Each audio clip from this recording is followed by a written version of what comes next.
John Silence Radio.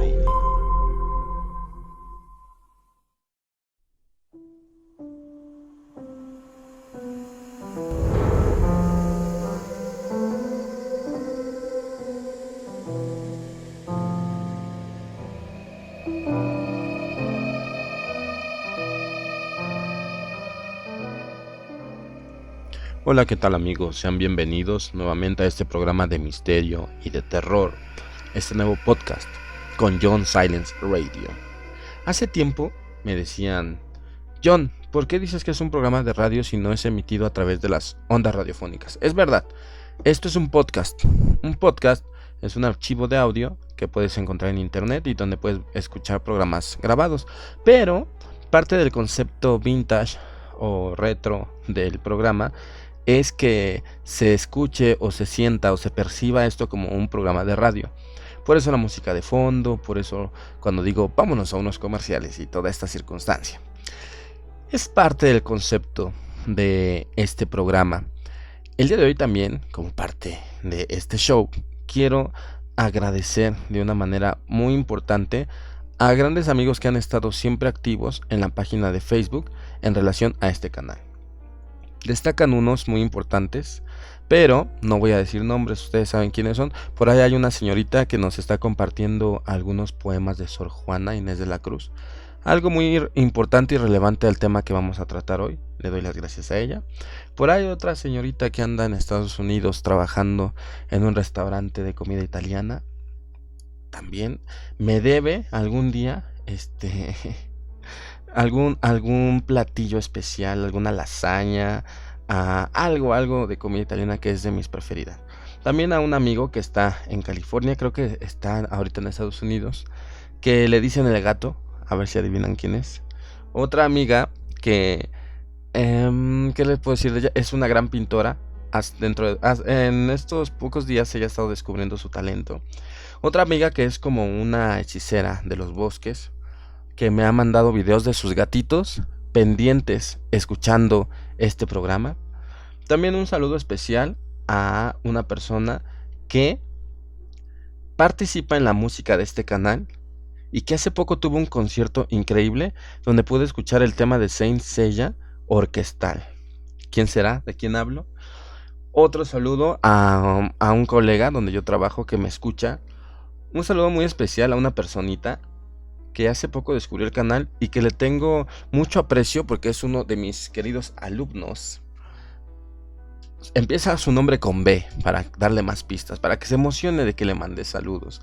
¿A quién más le mando saludos? Al rey de las películas, que también en Facebook pues nos ha compartido muchas cintas. Y bueno, a muchas más personas que siempre están pendientes, a una serie de caballeros también que siempre están comentando mis publicaciones. Gracias por escuchar. Por último, fue la boda de un colaborador del canal, de un gran colaborador del canal. Él ha participado en algunos videos, también es un ferviente seguidor, nos ayuda también en algunos temas. Entonces, felicidades por tu boda, en donde yo asistí. Ya se imaginarán ahí de traje y eso, ¿no? Muy padre. Pues no se me escapa a nadie. Saludos a Uruguay, a la gente de Uruguay, que cada vez nos escuchan más personas en Uruguay. Y algún día ojalá pueda visitar la ciudad de Montevideo y muchos otros sitios. Argentina, a Ecuador, a Colombia, a Venezuela, a Perú, a los que nos escuchan en Estados Unidos y a los que nos escuchan en Europa y en el norte de América, también en Canadá, y al sur de América, algunos países que se me habrán ido. Muchas gracias por estar presentes en este programa de terror y misterio. Vamos a tocar un tema muy delicado esta noche.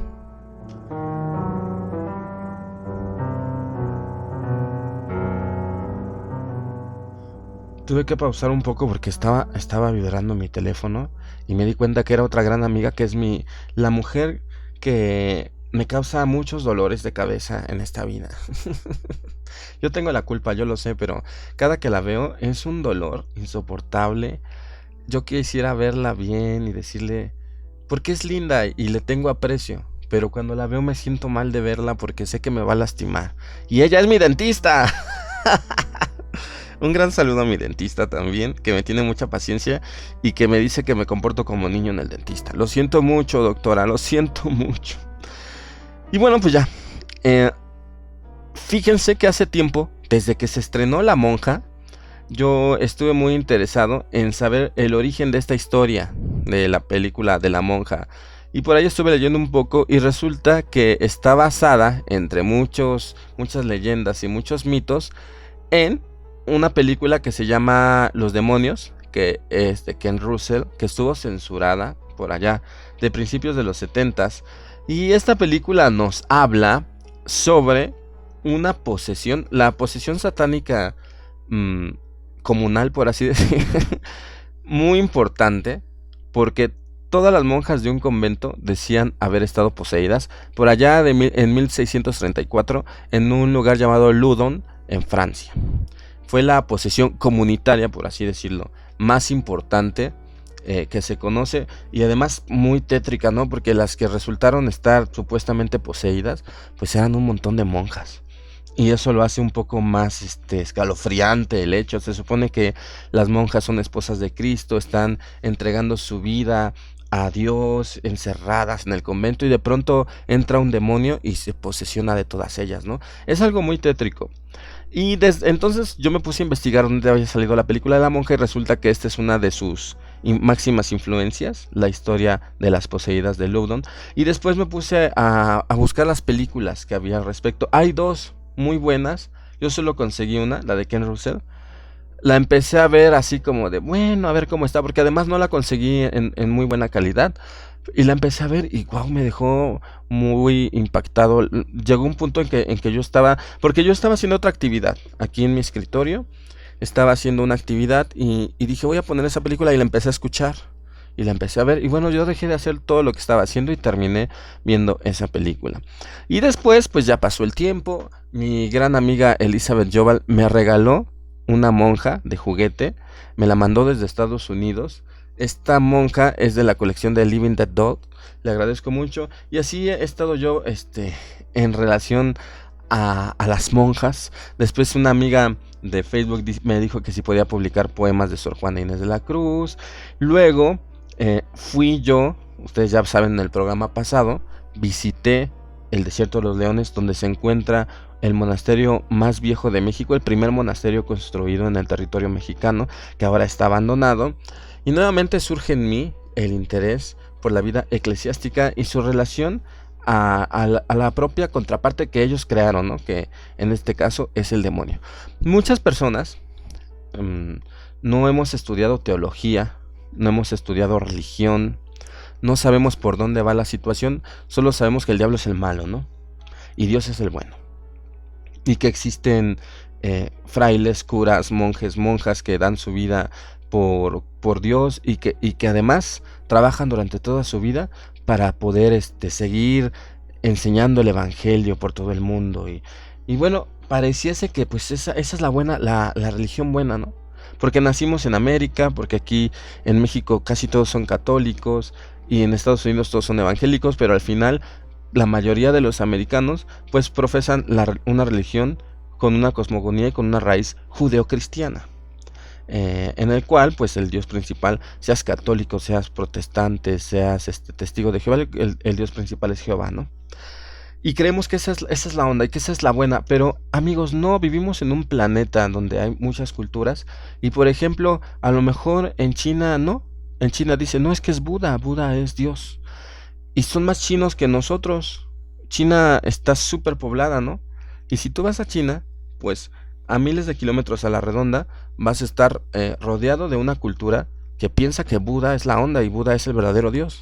Y así si tú vas también a la India, y si tú vas a Irak, y si tú vas a Rusia, que también son católicos ortodoxos, esto significa que son más estrictos aún. Y así en cada parte del mundo pues tienen su propia creencia religiosa, muy arraigada. Y cada una de estas creencias religiosas o corrientes filosóficas en relación a la deidad creadora, que se supone que existe un dios, o que las religiones creen que existe un dios o una diosa o varios dioses, puedes llegar a muchas conclusiones. muchas conclusiones muy interesantes que empiezan a derivar hacia otros aspectos un poco más oscuros, por ejemplo, a aspectos mágicos. La religión judeocristiana pues está basada en los mitos y leyendas de los pueblos judíos y aún anteriores a ellos, en donde hablan, por ejemplo, de la cábala. Y la cábala puede ser un instrumento mágico para poder lograr varias circunstancias en relación a otras cosas muy diferentes a la religión.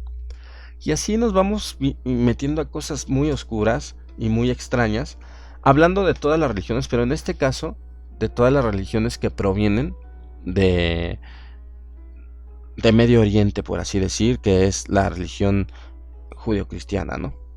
Y de ahí parten muchas cosas y muchas maneras de verlo, y mucha gente ha muerto y mucha gente ha luchado por decir, es que esta es la verdad, esto nos enseña Dios, pero al final todo eso es fe. No, a nadie puede decir que se paró Dios frente a él y le dijo, hijo, sigue las escrituras, haz caso a la Biblia, hijo, yo la escribí, yo les digo. O sea, Dios no se ha parado a decir eso a nadie, ¿no? Y a lo mejor alguna persona dice que sucedió, pero no sabemos si fue un delirio, si fue una alucinación, si las personas pueden soportar la presencia de Dios en dado caso de que Dios existiera. Fíjense, la misma Biblia dice que cuando los ángeles se ponían frente a las personas no podían resistir ese poder y se desmayaban o se morían. Entonces imagínense, se pone Dios frente a alguien y pues no se hace polvo, ¿no? Yo digo, ¿no?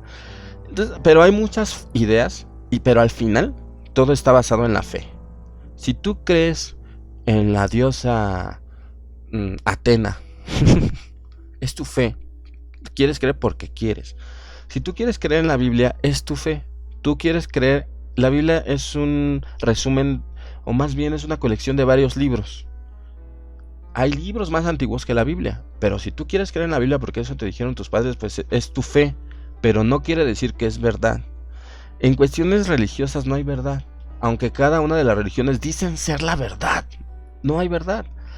Incluso si tú empiezas a investigar un poquito más sobre la religión católica, llegas a libros apócrifos, que son libros que no fueron puestos en la Biblia por conveniencia de los papas y de los sacerdotes, que son quienes son la cabeza de esta religión, y que no convenía que estos libros estuvieran en la Biblia porque no cuadraban con la historia de la Biblia. De pronto desmentían la Biblia, de pronto contradecían la Biblia. Entonces, como la Biblia tiene que estar completamente fundamentada a sí misma para que la gente crea en ella, pues muchos libros fueron desechados y no aparecen en la Biblia universal, pero son libros tan antiguos como los libros que están en la Biblia.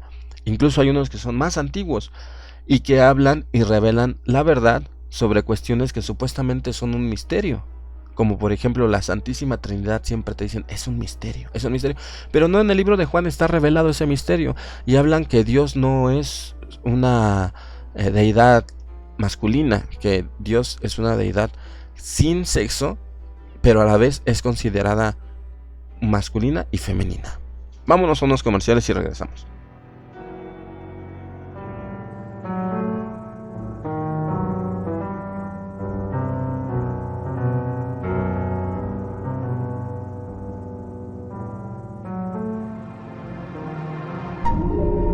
John Silence Radio.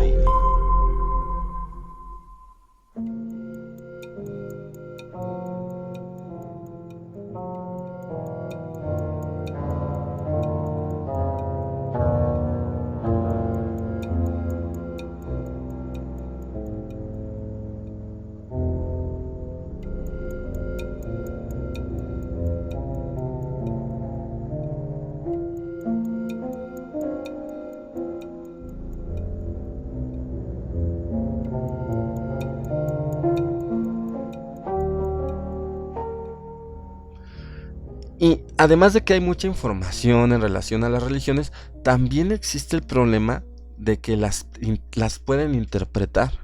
Una persona puede leer el libro de Enoch y dice, no, es que para mí significa esto. Y otra persona va a decir, no, es que eso no dice, para mí significa lo otro. Entonces es un asunto de nunca acabar. De nunca acabar. Y esto nos lleva a un punto que vamos a resumir. Para la Biblia, los demonios, para la iglesia, para Dios, Jehová, los demonios son malos, son entidades malignas, perversas, terribles, que vienen aquí a causar daño y problemas. yo no sé por qué Dios los permite. Si tanto los odia, si son tan malos, pues ya que los mate, ¿no? Él los creó. Ninguna otra, de acuerdo a esta religión, no existe nadie con el poder creativo más que Dios. Entonces se supone que los demonios son ángeles que se rebelaron, pero que Dios permitió esa rebeldía porque pues cada quien tiene su libre albedrío.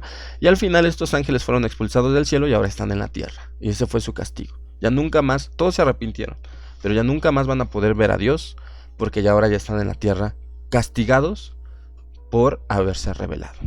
Hay leyendas sobre esta rebeldía. Se supone que el músico principal era Luzbel, era el ángel más hermoso, más bello, y cuando tocaba las melodías para Dios, pues él quería que todos le aplaudieran a él, porque era egocéntrico, pero no, todos alababan a Dios. Entonces él se enojó y se rebeló y dijo, pues si yo hago la música, yo soy el ángel más hermoso, ahí te ves, ¿no? Y se fue.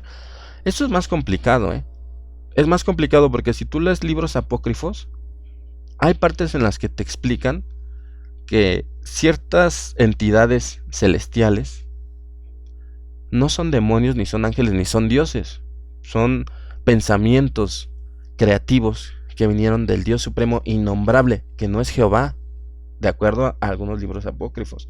El Dios supremo innombrable solo es una entidad que no piensa como nosotros y que experimentó o permitió una explosión de vida, y a través de sus pensamientos que cobraron forma de diferentes entidades, como la sabiduría, como la humildad, como el amor. Sus pensamientos cobraron vida en diferentes seres, por así decir, y ellos tienen una función, entre ellos una función creativa, pero la Biblia dice que no. La Biblia dice que Dios creó todo. Pero los libros apócrifos dicen que no, que Dios pensó y que esos pensamientos cobraron forma y que esos pensamientos se volvieron creativos. Entre ellos existen deidades o entidades celestes benéficas y otras malignas. Pero no porque sean malas, porque no, o sea, en esas esferas de conciencia no hay una maldad, ni hay una bondad absoluta. Es porque esa es su razón de ser. Es como si yo hubiera inventado el color rojo, pero yo a fuerza quiero que se vea azul. Pues ¿cómo se va a ver azul si yo inventé que fuese rojo? Entonces, si ese pensamiento creativo permitió la existencia de una entidad celestial, que es un relajo, como es el diablo, que viene, quita, va, pone, mete ideas, saca, pues esa es la razón de ser. Es como los personajes de un teatro, de una obra de teatro, de una película. Tiene que haber un personaje que meta la pata, un personaje, porque si no la historia no cobra forma. Es una historia aburrida, no sé. No sé cómo lo piense Dios. Nadie piensa como Dios, si es que existe, nadie sabe qué pensó. El concepto más adecuado que yo considero de Dios es que es una entidad que solo existe sin importar la humanidad, sin importar los extraterrestres, sin importar la tierra, sin importar las dimensiones. No, él simplemente es como algo de donde sale luz, de donde sale creación, de donde sale oscuridad, de donde sale todo, y él lo permite, pero él no lo crea. Por su propia esencia y sus pensamientos se cobra van cobrando forma las cosas, pero él no tiene, yo creo que él no tiene una pizca de humanidad, porque pues no ha intervenido. A lo mejor somos tan pequeños que no le importamos, porque el planeta se está cayendo a pedazos y él no ha intervenido, por el pretexto de que tenemos libre albedrío, y si a nosotros nos va mal es porque nosotros lo provocamos. Cuando no puedo creer que exista un pensamiento más humanitario en la gente que en él, ¿no? Porque si yo fuera Dios, ya me hubiera aparecido aquí y hubiera dicho: hijos de la... están destruyendo mi creación, contrólense. Ya hubiera hecho algo, ¿no? Pero él no lo hace porque tenemos libre albedrío. O sea, cáigase el mundo, guerras, muerte, desolación, ébola. Pero él dignamente dice: yo no me meto, ustedes quisieron, ¿no? Yo no creo en eso. Esas cuestiones son muy egocéntricas, son muy humanoides, y no creo que Dios tenga esa pizca de humanidad, porque pues no creo. Entonces yo creo que esas entidades celestes sí existen y son consideradas de muchas formas en diferentes culturas. Pero hay unos que son verdes, otros rojos, otros morados, otros azules, otros amarillos. Y cada quien tiene una función, y entre ellas tiene que existir una función como la que tiene la muerte, por ejemplo. Mucha gente dice que la muerte es mala y que Dios venció la muerte y que la muerte no sé qué y que Jesús resucitó. A ver, pues Él creó a la muerte. Es como si yo me hubiera inventado un antagonista y esté sufriendo con y me tenga acorralado y me tenga lleno de terror y de pavor porque un día me va a dar en la torre cuando yo lo inventé. O sea, entonces ¿yo para qué lo inventé? Si me va a estar a mí pisando los talones, si me va a estar a mí causando conflictos emocionales, me va a mandar al psiquiatra, al al puestito de psiquiatras que tiene Susie en Charlie Brown, ¿no? Necesito una consulta psiquiátrica. Entonces, ¿para qué me voy a inventar algo que me va a estar a mí fregando toda la vida, ¿no? Pues ya, si yo me doy cuenta que es un problema, pues adiós, ¿no? Lo desaparezco, si yo fuese Dios, ¿no? Pero Él no, o sea, Él se inventó sus propios antagonistas y los creó, los permite que vivan y además los pone contra Él, ¿no? Como para que nosotros caigamos en esa trampa. Incluso hay algunos libros apócrifos que dicen que es una trampa. O sea, que lo que está haciendo la entidad llamada Yahvé o Jehová es haber tomado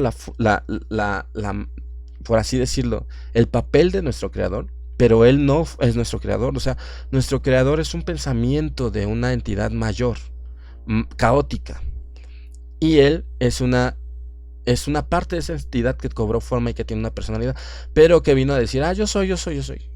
Pues ese es su principal dicho, ¿no? Yo soy. Y que de ahí hemos creído su historia, que nos ha mantenido, o a los que creen en esto, atados por el pecado, porque ya por nacimiento ya son pecadores. Ya por nacimiento ya están fregados. Entonces, por esas ideas que al final funcionaron un tiempo para mantener una sociedad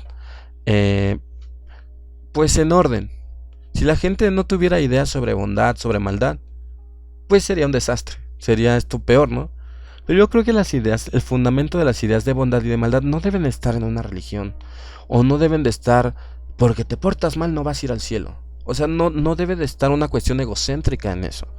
Debería de estar el interés por nuestros semejantes. Una idea poco egoísta hacia nuestra sociedad.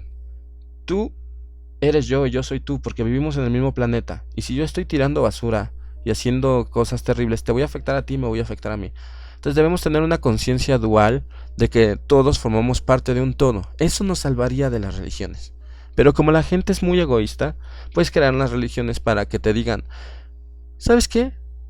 Pórtate bien porque si no, no vas al cielo. En vez de que te digan, ¿sabes qué? Pórtate bien porque eres un egoísta y debes de trabajar por la sociedad. Debes de buscar el bienestar de todos. Pero no. Es más fácil que te diga, si te portas mal, vas a morir. Y además vas a ir al infierno. Entonces mucha gente así está atada en ese círculo, ¿no? Pero por ahí anda una entidad llamada demonio. O varias entidades que conforman, por decir así, una especie de seres celestes. Porque el demonio es celestial, no viene de abajo de la tierra.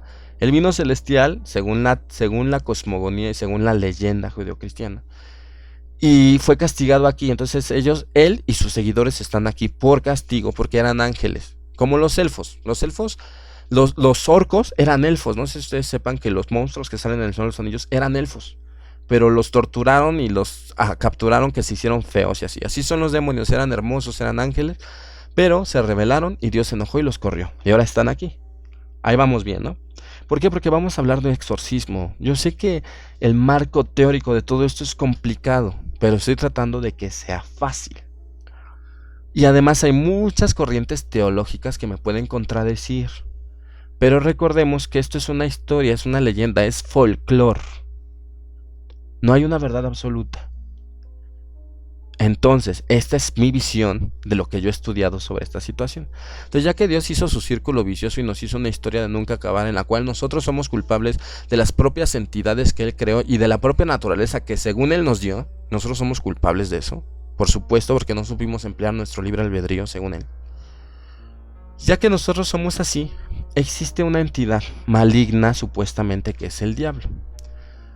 En el origen de la palabra demonio o de la palabra Satanás o Lucifer, siempre está relacionado a la sabiduría. Entonces, en gran parte, esta leyenda nos habla de que Satanás es sabiduría. ¿Por qué? Recuerden que el hombre y la mujer vivían, según la leyenda, en el Edén, que era un paraíso, donde nos tenía Dios como niños chiquitos medio sonsos. le preguntábamos, Señor, ¿qué es eso que está en el cielo? Es el sol. ¿Y qué es el sol? Es un misterio. Y así Dios nos tenía con la boca abierta, ¿no? Señor, ¿y estos animales? Es una cebra. ¿En serio? No, es un caballo. Las cebras tienen rayas. Y así nos tenía Dios y nosotros así, wow, ¿no? Entonces se supone que llegó el diablo y engañó a Eva a través del cuerpo de una serpiente. Las serpientes tenían patas, según estas leyendas. Entonces por esta maldad que hizo, Dios la castigó de que iba a arrastrarse sobre la tierra siempre. Pero antes tenían patas, o sea, una especie de dinosaurio, ¿no? Así. Y entonces engañó a Eva y le dio de la fruta del árbol de la sabiduría. Entonces cuando Eva lo comió, se dio cuenta que estaba desnuda y le dio a Adán y se dieron cuenta que estaban desnudos y se taparon. Entonces Dios se enojó mucho porque que nos tenía ahí como mencitos. ¡Wow! Esto es lluvia. ¡Wow! No es cierto. Y así que nos tenía. Pues entonces ya las personas cobraron conciencia y dijeron, Señor, nos has engañado, hay muchas cosas que queremos saber, a ver, vamos a inventar la ciencia, Entonces Dios dijo, no, se me largan de aquí, yo no estoy para esto, a mí me gustaba tenerlos así con boca abierta y que yo les contara algo y ustedes se admiraran, ahora ya no me caen bien. Entonces nos corrió de ahí según. Y supuestamente había más humanos fuera de ahí, o sea, después la Biblia como que no explica bien. Y antes de Eva existió Lilith, que tampoco eso explica muy bien la Biblia, pero Eva fue la segunda esposa de Adán. Total, de que todo tuvo la culpa el diablo. Pero no lo hizo adrede, o sea, no lo hizo para que nosotros nos fregaran, nos hizo porque nos quiso traer sabiduría. Porque de acuerdo al libro al libro apócrifo de Juan, el diablo es hijo de la sabiduría. Ella, fíjense, la sabiduría, lo que hizo, la sabiduría era una entidad, era una entidad y estaba creándose todo. Y ella dijo, yo quiero tener un hijo, pero seguro no me van a dejar, entonces no les voy a decir y voy a crear un hijo. Entonces la sabiduría dentro de porque ellos viven como en diferentes vibraciones cósmicas, viven en diferentes planos astrales, no están todos juntos, de acuerdo a su naturaleza lumínica, su naturaleza celeste, viven en diferentes planos, ¿no?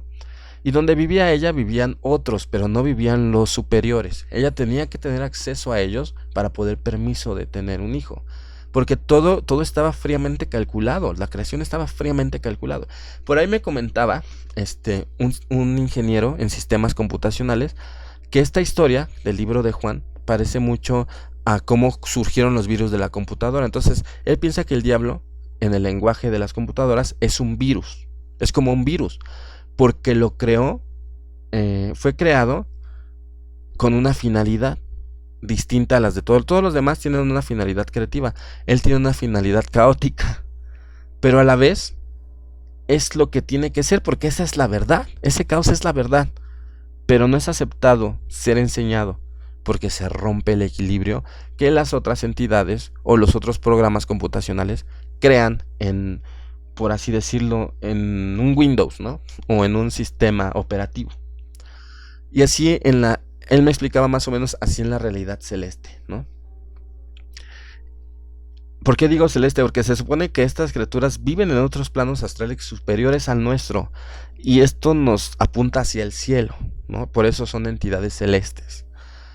No hacia abajo, hacia arriba, porque ellos están en el espacio, ellos están más allá de nosotros, ¿no? Pero sabiduría quiso tener un hijo, y ese hijo era el diablo. Pero cuando lo tuvo, lo quiso esconder, pero él se fue, se escapó, y empezó a hacer sus relajos. Empezó a tomar decisiones, empezó a preguntar, a dudar. Y unas entidades le daban el avión, pero otras sí se enojaban con él. Y decían, es que tú vienes aquí a poner un desorden. Y no es que pusiera un desorden, es que esa era su naturaleza, y además el mismo libro de Juan dice que era una naturaleza imperfecta porque fue hecho a escondidas. Y además se escapó, se fue por ahí, ¿no? y anduvo libre, moviendo los archivos de esa realidad de un lado para otro, de acuerdo como él creía que debían ser. Esa es una teoría de él. Entonces, ¿qué es lo que pasa cuando las mujeres, las monjas, los hombres, las niñas como Regan, se les mete un demonio?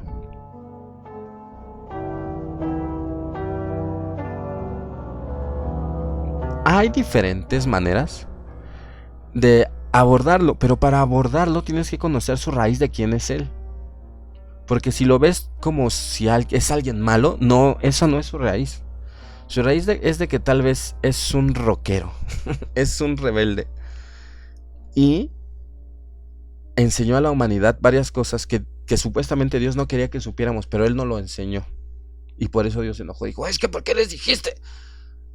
A lo mejor lo hizo por maldad, a lo mejor lo hizo por su naturaleza, pero al final lo hizo. Que también es la historia del libro de Enoch, que bajaron diferentes seres celestes y enseñaron a las personas la magia, la hechicería, la metalurgia, lo que antes era como la química, pero que era en relación a la brujería, ¿no?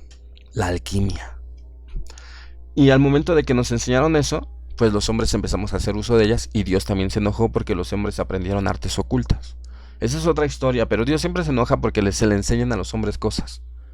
Él no le gusta eso porque la finalidad de Jehová es que los hombres mueran y sus almas lo alaben día y noche, en un evento egocéntrico sin final, en la cual todas las almas están diciéndole, salve, salve. Eso es lo que Él quiere.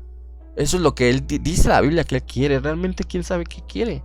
Y realmente quién sabe si exista, pero al final, ¿qué es el cielo? Es un lugar donde vas a estar alabando a Dios. O sea, Él quiere que lo estén alabando. Él es muy egocéntrico. Por eso creemos que tal vez Él no sea. Tal vez nada más es otra persona, u otra entidad, celeste, oportunista, como el diablo. Pero, pues cayendo en este show, porque esto lo saben ellos. Por eso los exorcismos son tan difíciles, porque cuando supuestamente alguien está endemoniado, empieza a hablar esto. Y por eso se quedan sin armas los padres. Además de que empieza a hablar sobre la vida mundana de las personas que efectúan un exorcismo. Eso es lo que se cree. Existe gente preparada para hacer un exorcismo.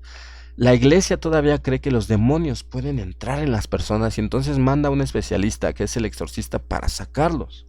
La iglesia todavía cree eso. Yo no sé si es verdad o no. Pero hay diferentes cosas que se deben de cumplir para que sea considerado un exorcismo. Y después de estos comerciales les voy a contar cuáles son.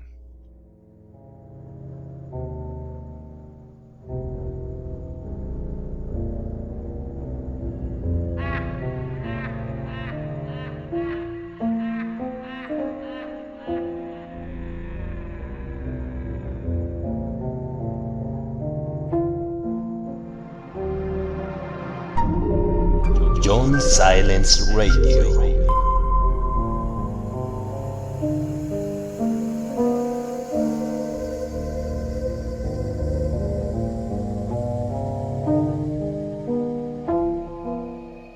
Pues seguimos con este tema tan interesante que son las posesiones y los exorcismos.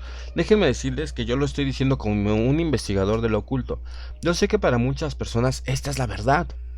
Y hablar de religión es hablar sobre su verdad de su vida, ¿no? Sobre la verdad que permite que esa energía entre a su cabeza y viva por algo. Viva por Dios. O de esa manera manifiesta su fe. Para nada quiero yo incomodarlos o hacerlos sentir que está mal lo que hacen. Es un análisis. Sí creo que está mal para mí, en mi percepción. Si ustedes lo hacen por su fe y lo quieren creer, está bien, pero sepan que esto está basado en libros más antiguos de otras culturas, de los babilonios, por ejemplo. Y que la Biblia ha sufrido muchos cambios, ha sufrido muchos cambios, y la mayoría de ellos han sido en relación a cuestiones socioculturales, como la manipulación de las masas. Esto no me lo quieren creer. No me crean, pero vean la historia, lean historia, vean todo lo que ha hecho, en este caso, la iglesia, para dominar y para mantener a las personas a raya, ¿no? Y es importante que se sepa, o sea, no puedes vivir, ok, puedes creer en Dios, pero también tienes que creer que la iglesia ha hecho muchas cosas incorrectas. O sea, tienes que saberlo, esa es la verdad. Y no vas a hacer todo lo que ellos te digan porque a veces no es correcto. A veces, hace poco yo estaba escuchando un discurso. La mujer es la ayuda idónea del hombre. La mujer está por debajo de los pies del hombre. Eso no es correcto. Entonces, cuando cualquier religión está atentando contra los principios fundamentales de los derechos humanos, eso ya no es correcto. Incluso es perseguido por la ley. Ninguna religión, ningún grupo religioso puede fomentar la violencia de ningún tipo de índole. Ni violencia de género, ni violencia contra la mujer, ni violencia contra nadie. Generalmente son sectas. Dentro de la Iglesia Católica hay sectas. Por ejemplo, los evangélicos lo detestan, pero las iglesias evangélicas son sectas. Detestan que se los digan, pero cumplen el concepto de lo que es una secta, ¿no? Pero bueno, seguimos hablando de que entonces ya una entidad maligna, que los católicos consideran demoníaca, entra en una persona. ¿Cuáles son los signos de posesión? Para empezar, se tienen que descartar anomalías psíquicas. Lo que pasó en Loudun en Francia en 1600, pues no. ¿Cómo iban a descartar anomalías físicas psíquicas si ni siquiera existían este tipo de ciencias, no? Pero, supuestamente, algo que puede considerar un signo fuerte de posesión es la aversión vehemente hacia Dios, la Virgen, los santos, la cruz y las imágenes sagradas. Yo aquí tengo un punto de vista. Si esto es realmente correcto, o sea, si esto es real de que existen los demonios y los exorcismos, yo no creo que le tengan temor a las imágenes de los santos ni de Dios. O sea, ellos serían tan fuertes y tan astutos que no les haría nada a eso. Pero bueno. Otros signos de posesión es hablar lenguas desconocidas, que el sujeto de ninguna manera ha podido aprender por su cuenta. Miren, ustedes podrían hablar lenguas desconocidas ahora mismo. O sea, y cualquiera que los oigan puede decir, wow, está hablando chino. Pero no. Es muy difícil reconocer una lengua desconocida. Tendría que estar un políglota frente a ti y de pronto darse cuenta que efectivamente estás hablando una lengua desconocida.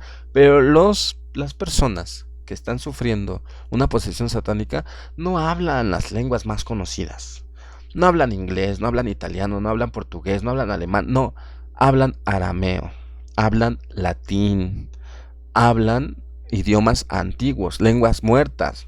Entonces, no es tan fácil que alguien diga, sí, habló una lengua desconocida. A ver, ¿cuál habló? ¿Cuál lengua habló? A ver, hablador, ¿cuál habló? ¿Habló latín? Eso es fácil de reconocer. ¿Habló arameo? ¿Habló otras? Que ahorita no se me ocurren más nombres. Kurdo. Pues no puede llegar a alguien así en el de la vida cotidiana y decir, eso es kurdo, eso es kurdo. Pues no, nadie sabe.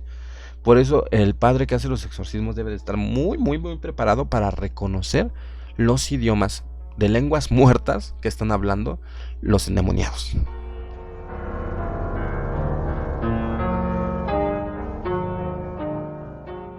Otra cosa, hacer presentes cosas distantes o escondidas. Por ejemplo, cosas de la infancia, objetos perdidos, aparecer cosas frente a ti que pensabas que ya estaban olvidadas. Es como si, por ejemplo, el anillo que tiraron en el Titanic, un poseído lo aparezca frente a él. Así, aquí está. Eso es algo que demuestra una circunstancia fuera de lo normal y realmente misteriosa y poderosa, ¿no? Pero tampoco se ha visto, o hasta la fecha yo no lo he visto, ¿no? Demostrar más fuerza de lo normal. Es bien sabido que las personas que están siendo endemoniadas, por así decir, tienen muchísima fuerza, pero esto no solamente es de ellos. Por ejemplo, personas que sufren una enfermedad mental como la esquizofrenia o psicosis, o por ejemplo que tienen un ataque de ansiedad, o que tienen el gran mal, como le llaman a los médicos a la epilepsia. Es gente que también de pronto parece que tiene fuerza, que le salió fuerza de la nada y que tiene movimientos y que hace cosas más allá de lo que en su estado normal haría. Y eso es verdad. Entonces, una persona esquizofrénica en crisis puede volverse Hulk casi. Y una persona en estado de ansiedad también. Entonces, es difícil que alguien tenga más fuerza de lo normal y que diga, oh, es el demonio. Yo creo que más bien sería alguien que agarrara un tubo y lo doblara.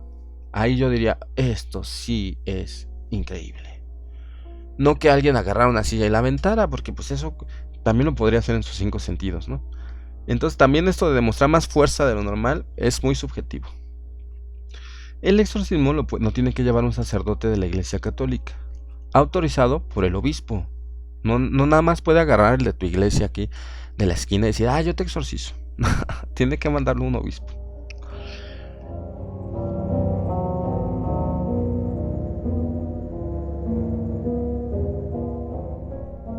Otra de las cosas que pueden hablarnos de un exorcismo es la participación en ritos satánicos, consagración de un niño al demonio, o sea que los padres entreguen al hijo al demonio cuando nace, un pacto con Satanás por algún cambio o por algunos bienes o algo, maleficios, que alguien haya lanzado un maleficio, como en la telenovela, prácticas de llamamiento de espíritus tipo Ouija u otros métodos de adivinación.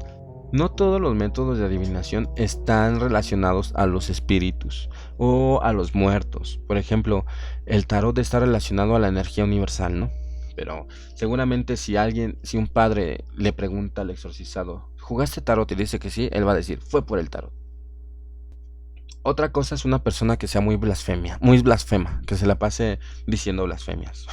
Yo creo que en México entonces todos están endemoniados porque todos dicen un montón de blasfemias. Esto es en relación a lo que debería de ser. Pero en la Edad Media no era así. En la Edad Media aprovechaban los reyes y los nobles para controlar al pueblo a través de estas acusaciones. Y había un organismo llamado la Santa Inquisición. La Santa Inquisición estaba conformada por jueces y por religiosos, en exclusiva, que se encargaban de decidir si una persona estaba endemoniada o no. Pero eran bien canijos, porque primero te agarraban y después decían, le vamos a dar un golpe en la rodilla con este martillo. Si grita, es que está endemoniado. A ver, esta clase de tonterías hacía la Inquisición. Vamos a tomar su lengua y vamos a cortarla. Si vemos que se desmaya, es porque tiene el demonio. Entonces había una manipulación horrible y les hacían cosas feas con tal de que ellos confirmaran que había un demonio ahí. Y empezaban a inventar cosas y empezaban a pagar a las personas, a los jueces, a los testigos falsos. Oiga, ¿usted vio que hablaba lengua? Sí, habló en latín. Oiga, no, eso es mentira. ¡Cállate, endemoniado! Entonces era un proceso horrible porque estaba diseñado para que al final fueras culpable y para que ellos se sintieran paz al corazón cuando tú finalmente, después de humillaciones, de golpes, de huesos rotos, de un montón de instrumentos de tortura, y al final aceptaras, sí, estoy endemoniado, pues ya no te queda de otra. O sea, ya te sacaron las uñas, te rompieron las piernas, te rompieron las rodillas, te subieron al potro, te dejaron de comer, te quemaron los pies, te sacaron un ojo. A ver, confiesa, pues ya estás medio muerto. O sea, te han causado mucho dolor, mucho trastorno, mucho trauma, y la gente terminaba confesando y ya eran quemadas en la hoguera o finalmente muertos por su pecado, porque estaban endemoniados. Y lo peor es de que si aceptabas no te salvabas. Si aceptabas, entonces a lo mejor ibas al purgatorio y después ibas al cielo, en el otro mundo, porque aquí ya no te salvabas, aquí ya te agarraban y ya continuabas el proceso. Pero había muchas cuestiones políticas en esta circunstancia.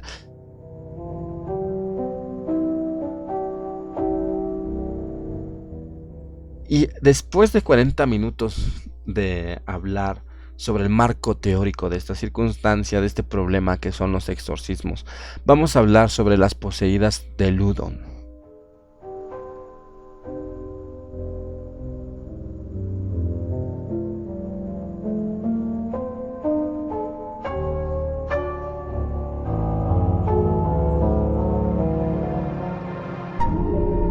John Silence Radio.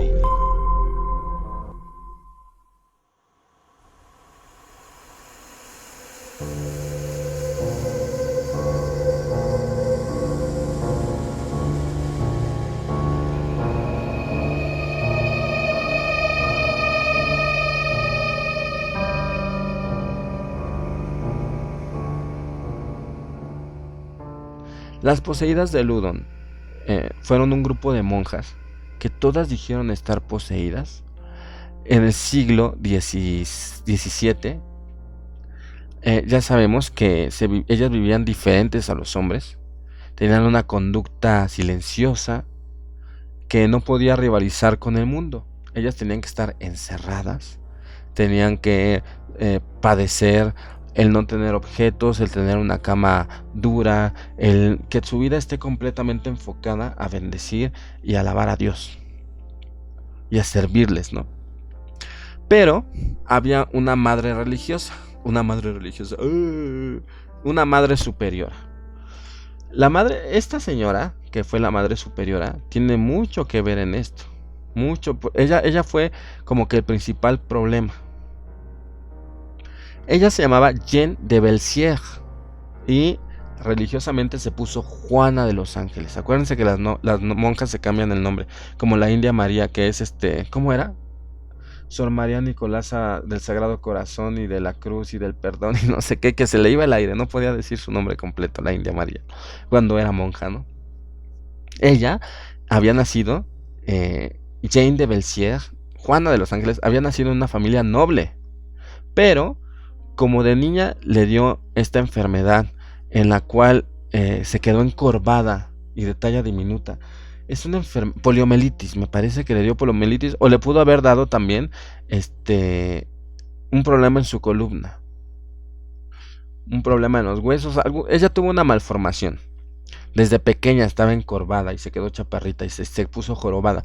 Cuando a una mujer noble le sucedía eso, a sus padres no les quedaba otra cosa más que mandarlas al convento. Eso los salvaba de la vergüenza, de que sus hijas nunca consiguieran marido por tener una deformidad o escoliosis, que es la columna chueca o cualquier cosa. Entonces mejor las mandaban al convento, pero no porque ellas de vocación hubieran querido ser monjas, que amaran a Jesús.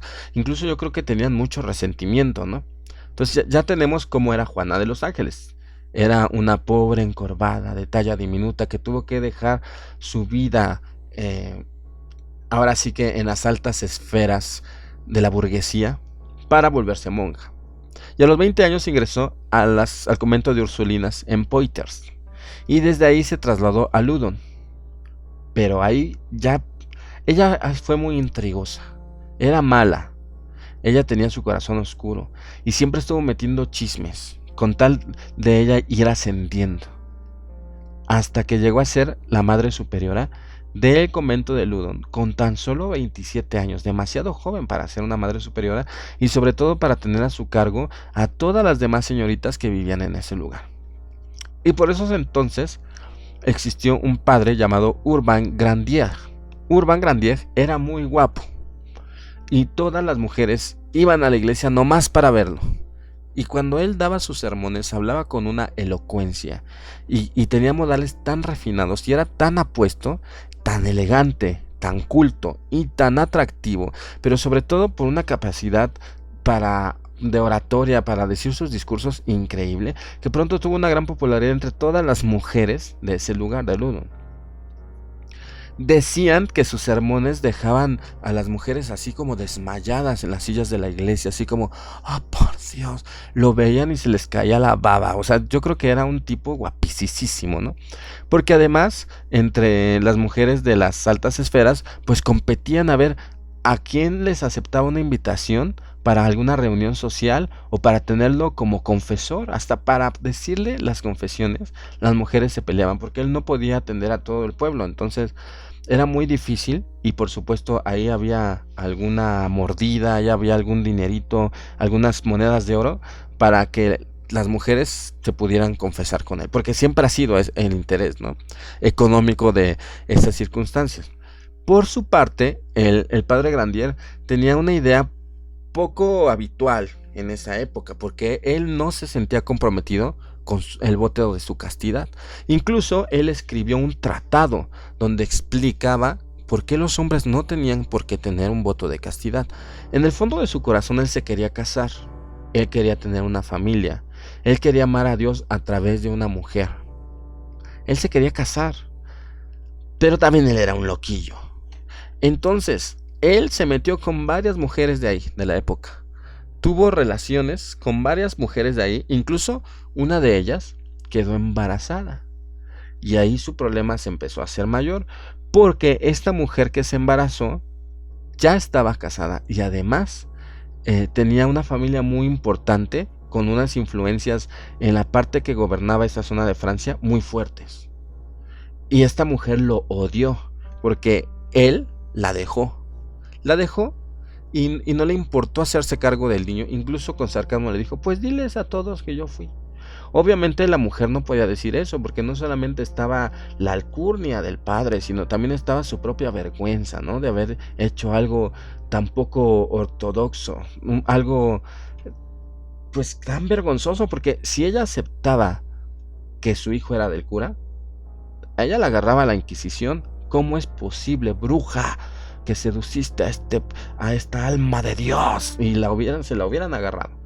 Entonces se supone que ella no lo dijo, pero por supuesto que sí le dijo a su padre, y su padre empezó a tomar cartas en el asunto para que parte del gobierno de ese lugar se pusieran en contra de ese padre.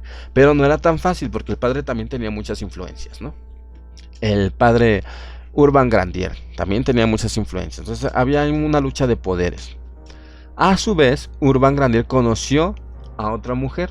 Esta mujer quiso entrar al convento de las Ursulinas, pero la Madre Superiora no la dejó.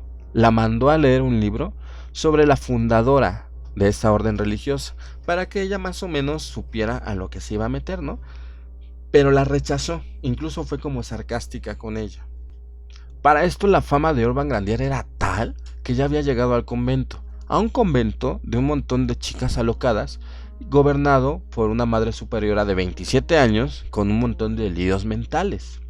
Y se asomaban por las rejas de los campanarios, de las ventanas, para poder ver al padre. Se emocionaban viéndolo. La Madre Superiora estaba enamorada de él, se le caía la baba cuando pasaba, tenía que tener así una bolsita abajo de la boca para toda la saliva, ¿no? Y de verdad es que la madre estaba enamoradísima de él. Pero después hubo un chisme. Después resulta que la mujer que intentó entrar al convento y que le fue negado el acceso, que también era noble esta mujer, fue a parar con este padre.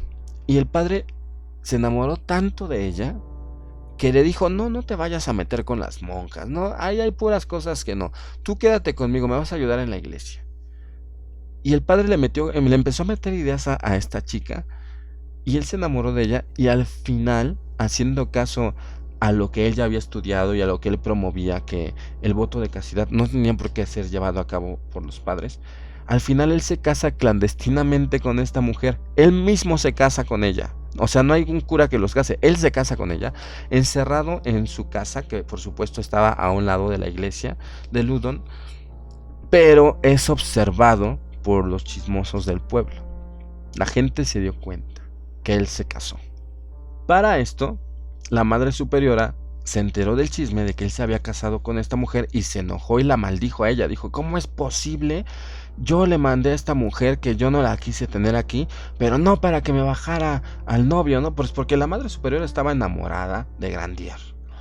Entonces, pues como ya en un momento de locura, por atraerlo al convento, le pidió que por favor fuera el director de conciencia del convento, algo así como el padrino de todas. Pero Grandier rechazó la oferta. Y en su lugar llegó, ahí ya empezó a moverse las cartas de la mujer que Grandier había embarazado y que su padre era muy poderoso en el gobierno. Y empezó a mover las cartas, y entonces mandaron al canónigo Mignon. Y Mignon siempre fue un gran enemigo de Grandier. Entonces, en cuanto llegó Mignon para ser el padrino, por así decirlo, de las monjas, cuando llegó al convento, él empezó a decir que veía fantasmas, que entraban por las ventanas y a través de las paredes, y que alguna vez vio una bola negra que cruzaba el refectorio y un extraño hombre de espaldas. Entonces, aquí, miren, a mí me duele el corazón porque yo quisiera realmente que fuera un evento paranormal, pero todo fue una parafernalia política para inculpar a Grandier, porque Mignon llegó y empezó a llevar a las monjas a un estado de histeria colectiva. Las empezó a trastornar. Incluso él dijo que él había visto que Grandier había lanzado un ramo de rosas al patio del convento y que a partir de ahí el demonio había entrado al convento. Entonces imagínense, de por sí las monjas que vivían ahí ya eran un desastre, porque tenían una madre superiora canija, con 27 años, y a través de sus chismes y de sus enredos había logrado ser madre superiora. Luego ella ya estaba enamorada de Grandier. Y luego estaba además despechada porque el Grandier se casó con una que ella había rechazado, hasta se había burlado de ella. Y nunca pensó que iba a terminar casada con Grandier, ¿no?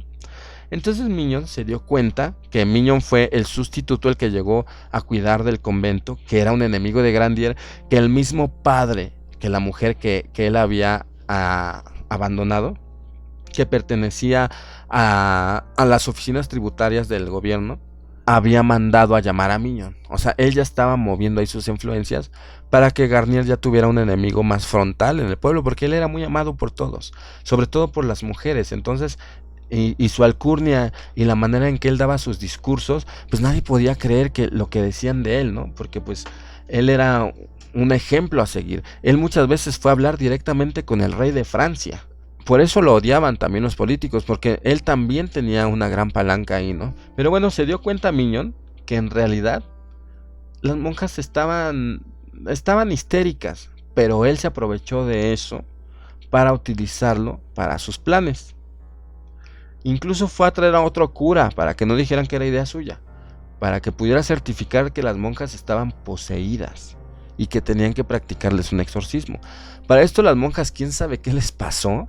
Yo creo que ahí hubo una parte de la historia que desconocemos, en la cual yo creo que le echaban algo a su comida o a sus bebidas, porque las monjas empezaron a ser muy lascivas y todas se desmayaban al mismo tiempo y de repente se desnudaban y se ponían a reír, y una de ellas se vestía como Grandier y fingían un matrimonio, ¿no? Ahí entre ellas dos. Entre todas las monjas que había, pero ponían como dos actrices haciendo esa representación artística del matrimonio, porque ellas lo veían así, ¿no? Entonces, él empezó a agarrarse de ahí y dijo que necesitaban expulsar el demonio de todas las monjas. Y en efecto se empezaron a llevar a cabo exorcismos, diferentes sesiones. Al principio fueron muy privadas, pero pues como esto pasó de chisme en chisme, de boca en boca, en ese pueblito donde no pasaba nada, y de pronto ya había un convento endemoniado, pues fue la comidilla de todos los lugares, de todas las viejas groseras, chismosas, de todos los panaderos, de todos los carniceros, de todos los mercados, de todos. Bueno, fue la comidilla. Fue el tema principal. Y entonces se celebró el juicio. Para esto ya estaba llegando la Inquisición también, para ver quiénes estaban involucrados. Y por supuesto que los enemigos de Grandier pues lo querían involucrar a él.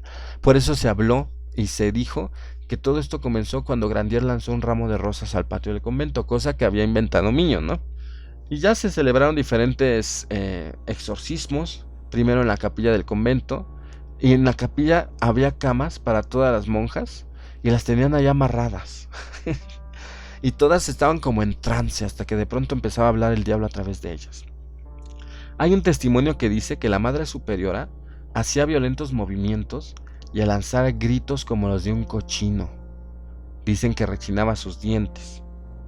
El canónigo Mignon le metió el índice y el pulgar en la boca y realizó los exorcismos y conjuros en presencia de todos. Se supone que en una sesión de estas, que era como ir al Circo Soleil, imagínense el espectáculo, y llegabas al convento y todas las monjas locas ahí, medio desnudas, lanzándose y brincando y convulsionándose y gritando, y ahí toda la gente morbosa viendo. O sea, era un espectáculo del Circo Soleil, ¿no? Y después pues ya había mucha gente viendo todo esto. Pues imagínense las personas de la Edad Media, completamente out, completamente como los de Monterrey ahora, ¿no? Y se creían todo lo que veían. Y supuestamente de la madre superiora salió el demonio Asmodeo. Pero luego dijo Mignon, no solo es Asmodeo, está poseída por 6 demonios, y dijo su nombre. Se supone que es Zabulón, Isacarón, Leviatán, Balaam y Behemoth. Nomás con Leviatán y con Behemoth, ¿se imaginan qué clase de demonios tenía la madre superiora? Que yo creo que hubiera estallado antes de que le hicieran cualquier exorcismo. Total, que las sesiones de exorcismo continuaron.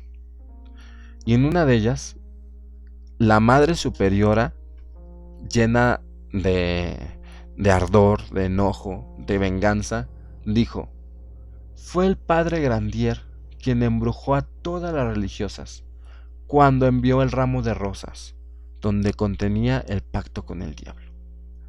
Y ya era lo único que esperaban, que la monja hiciera eso en público. Quién sabe si le pagaron, quién sabe si le estuvieron mete la idea en la cabeza, pero en público dijo que había sido Grandier. Y en ese instante la Inquisición levantó una acusación oficial contra el padre, una acusación de hechicería. Y esta acusación lo iba a llevar directamente a la hoguera. Pero Grandier, nada tonto, se subió a su caballo y se fue a Burdeos, donde se quejó con el obispo, que era un amigo suyo. Y este obispo tenía tanto poder que él ordenó suspender todos los procedimientos. Y parecía que Grandier se había salvado de la hoguera. El problema es que entonces llegó a ese pueblo Jean de Labourdemont, un juez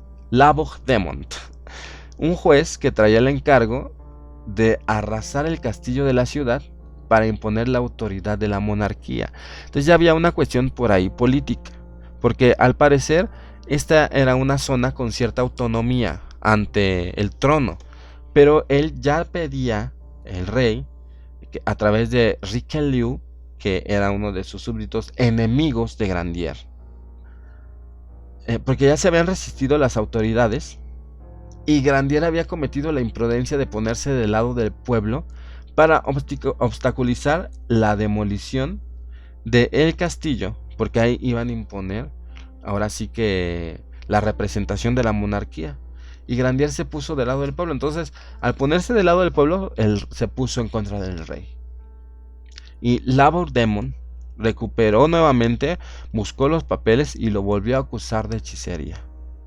Fíjense qué loco estaba el mundo, porque sí, la verdad Grandier sí era un desastre, y sí se había metido con varias mujeres, y sí había hecho su relajo ahí, pero no había ocasionado que todas las monjas supuestamente estuvieran endemoniadas. Todo fue una cuestión política.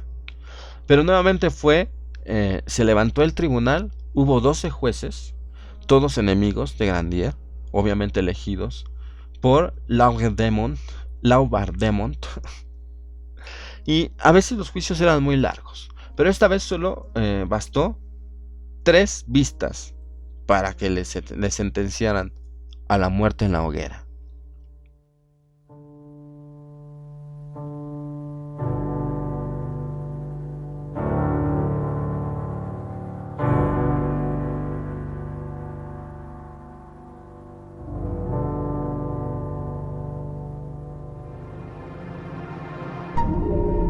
John Silence Radio.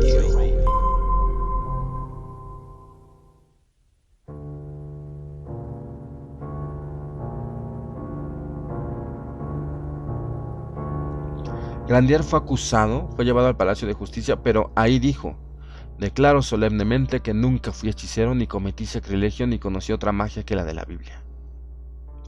Pero él sabía, él mismo dijo: de todas formas sé que ustedes me van a torturar y someter hasta que yo confiese. Pero aún así, fíjense, ni siquiera con los tormentos tan horribles que le hacían, que le rompieron las piernas, ni siquiera así lo doblegaron. Él nunca aceptó haber endemoniado a las monjas. Le pusieron una camisa impregnada de azufre y lo llevaron a la plaza del mercado de Loudun, donde había muchísima gente. Lo amarraron a un poste y le prometieron, porque pues la gente del pueblo lo quería, y le prometieron que lo iban a ahorcar antes de quemarlo. Pero él dijo: no me ahorquen, quémenme. Y fue horrible, ¿eh? Grandier fue quemado vivo. Y sus últimas palabras fueron: Dios mío, tened piedad de mí. Dios, perdónalo, Señor. Perdona a mis enemigos. Esto sí es dramático, ¿se imaginan? Y lo quemaron vivo. Y la escena en la película que yo vi, que les digo que se llama ¿cómo se llama la película? Se llama The Devils, de Ken Russell. Pues esa escena fue fea porque él lo estaban quemando y él estaba viendo a la mujer que embarazó. Ya había nacido su bebé. Incluso estaban asomando al bebé a través de un balcón para que vieran cómo quemaban a Grandier. A toda la gente riéndose. y pagándose los favores, ¿no? Porque todo esto fue una cuestión política para que finalmente este cura tan, pues, que era un ícono para seguir en toda la gente del pueblo, tan destacado, pues fuera acusado y quemado. Pero las monjas seguían poseídas, ¿eh? Las posesiones continuaron, sesiones y sesiones de exorcismo después de la muerte de Grandier. Eh, Juana de los Ángeles, que era la madre superiora, bueno, estaba encantada, increíble, todas las noches su actuación, se encueraba, se daba vueltas en el piso, gritaba, bueno, ella lo que necesitaba era hacer estos espectáculos, porque pues como tenía sus problemas de escoliosis en su espalda, estaba deforme, por fin la gente la miraba y la veía con cierta admiración. ¿Se imaginan qué problemas mentales traía esa mujer?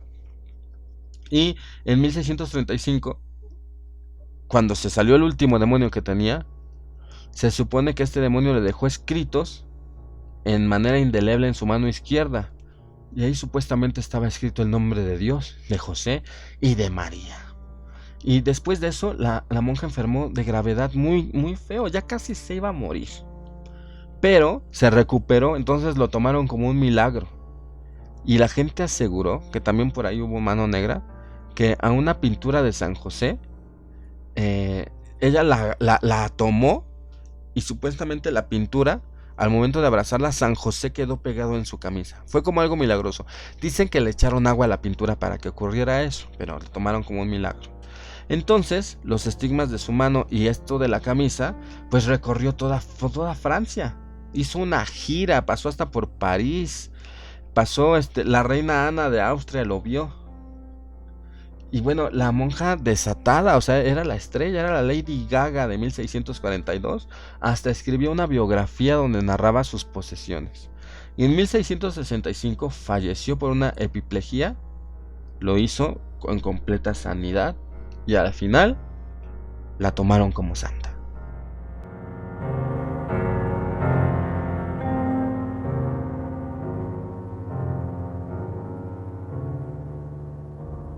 Esa es la historia verdadera de el exorcismo más famoso de la historia, el exorcismo comunitario, en el cual pues vemos nuevamente que lo terrorífico no son los demonios, sino lo terrorífico es la gente, que hayan conformado toda esta historia para que finalmente pudieran acusar a uno inocente y quemarlo vivo en la hoguera y sacarlo de la jugada para que los políticos, para que el clero pudiera cumplir su función. Le destruyeron su casa, le rompieron todas sus pertenencias, le escondieron a su esposa, con la que él se había casado, Grandier, a escondidas, se la escondieron y le decían que ya se había muerto, que también ya la había agarrado la Inquisición. Entonces él estaba preocupadísimo. Fue terrible porque cuando él fue hacia la hoguera, porque los acusados tienen que caminar hacia la hoguera, no los pueden obligar, ellos tienen que ir. Pero los obligan de una manera más terrible, porque a Grandier le rompieron las piernas, le machacaron las piernas con un martillo. Entonces Grandier tuvo que llegar a la hoguera arrastrándose. Fue una escena terrible, imagínensela, es demoledor, es una cuestión muy humillante. Y los de la Inquisición le iban pisando los pies atrás para que avanzara. Pues obviamente con un pisoncito de pies, él sentía que se le caía el mundo, porque recuerden que se los habían golpeado con un martillo.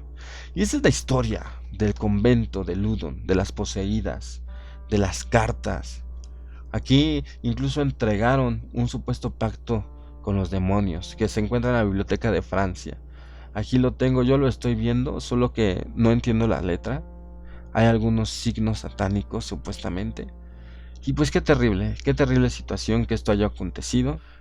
Y pues esta fue la terrible situación, que un hombre, hasta cierto punto inocente, que no merecía la hoguera, terminara así por todas las mentiras.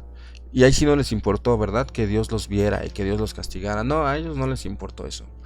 Y lo peor es de que la mayoría de los juicios religiosos en relación a la Inquisición fueron así. Inculpaban a gente inocente y le inventaban una bola de chismes y una bola de cosas. Los golpeaban, los torturaban, los cortaban, los quemaban, para que al final ellos dijeran sí, admitieran una mentira. Esa es la realidad de los exorcismos de esa época. Hasta ahorita actualmente no se sabe oficialmente de un exorcismo real, pero pues yo creo que seguramente se les inventó se le dio auge popular para que sirvieran como medios para que los burgueses, los aristocráticos y además las grandes esferas del clero, los importantes, lograran sus objetivos maquiavélicos en relación a la monarquía, en relación al control de las ciudades, al control de los pasos, al oro. Pues esa es la verdad, amigos. Triste, pero cierto. Y esperemos que también ustedes pues hagan un análisis sobre sus propias creencias, sobre lo terrible que debe ser estirar la mano y acusar a alguien, ¿no? Sobre todo en cuestiones de fe, ¿no? Que tú cállate porque Dios me dijo que guardara silencio, cosas así, que eso sí es terrorífico, que aún exista gente con estas ideas medievales, ¿no?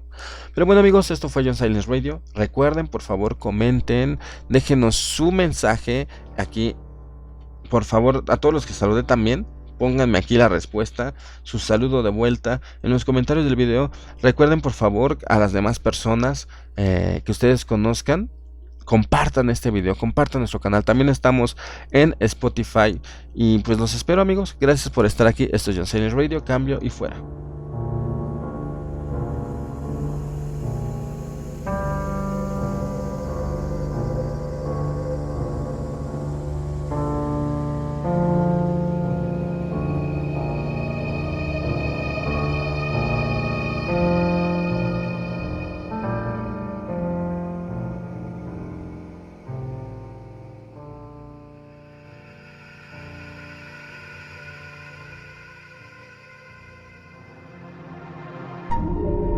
John Silence Radio.